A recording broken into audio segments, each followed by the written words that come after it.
Kita semua punya potensi besar. Kita punya potensi yang Tuhan taruh dalam hidup kita masing-masing. Kalau kita matikan terlebih dahulu keinginan-keinginan daging kita, keinginan-keinginan duniawi kita.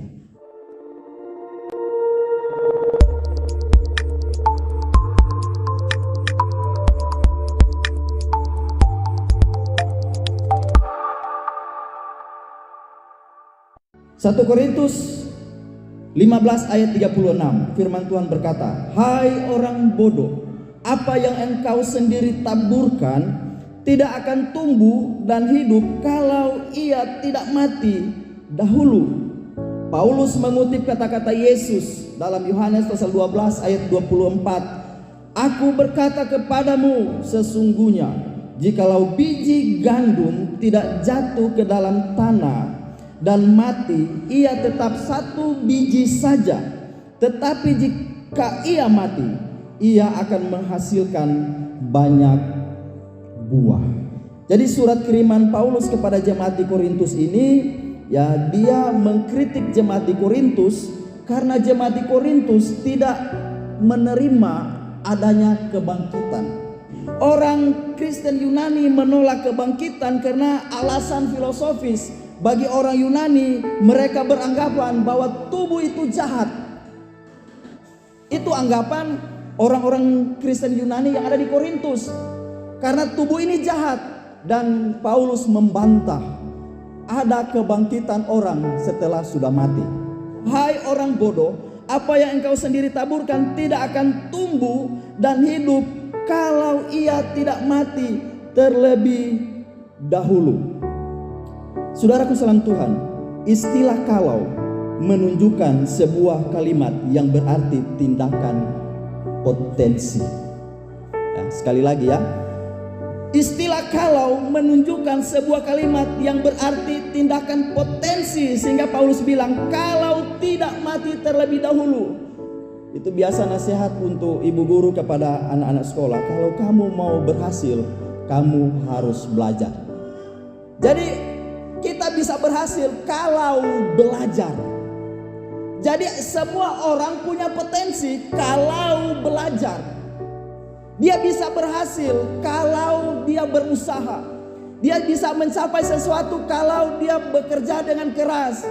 Dia bisa mencapai suatu hal yang dia inginkan kalau dia berusaha dengan sungguh-sungguh. Jadi kalau ini menunjukkan suatu kalimat yang berarti tindakan potensi. Benih yang ditabur itu akan tumbuh kalau dia mati terlebih dahulu. Kita orang percaya bisa berhasil, bisa mencapai sesuatu kalau ada sesuatu yang harus kita matikan dalam tubuh ini, yaitu kedagingan.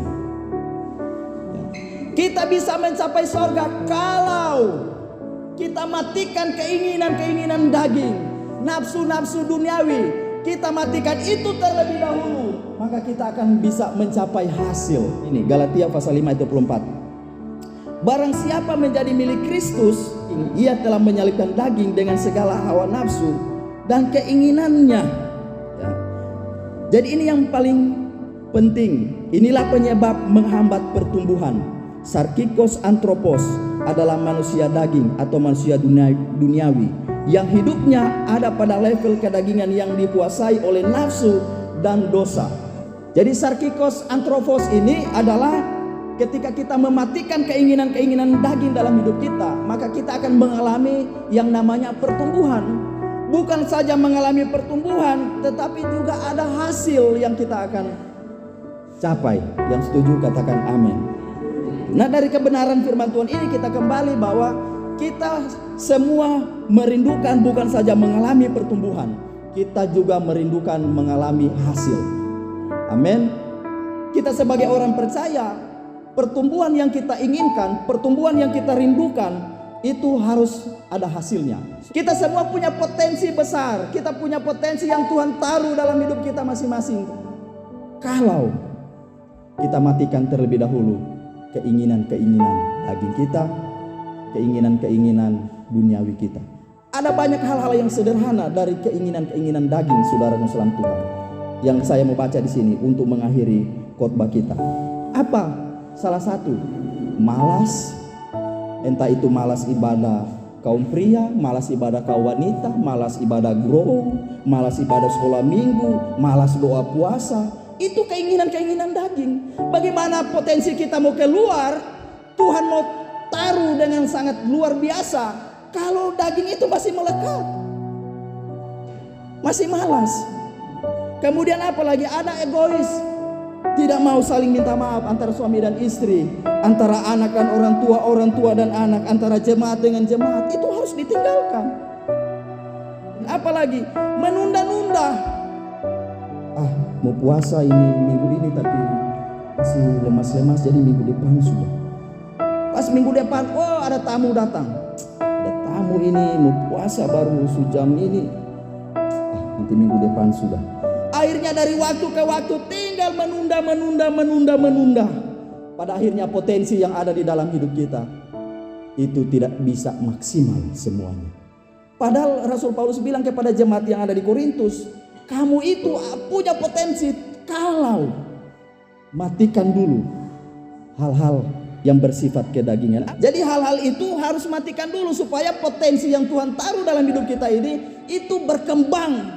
Pertumbuhan adalah esensi dari kehidupan spiritual supaya manusia yang masih dikuasai oleh dosa ini bisa sempurna seperti Kristus kelak. Inilah yang disebut dengan pertumbuhan yang menghasilkan. Jadi pertumbuhan itu sebenarnya adalah esensi dari kehidupan spiritual. Orang yang hidup di dalam roh itu dilihat dari apa yang dihasilkan. Itu esensinya, saudara.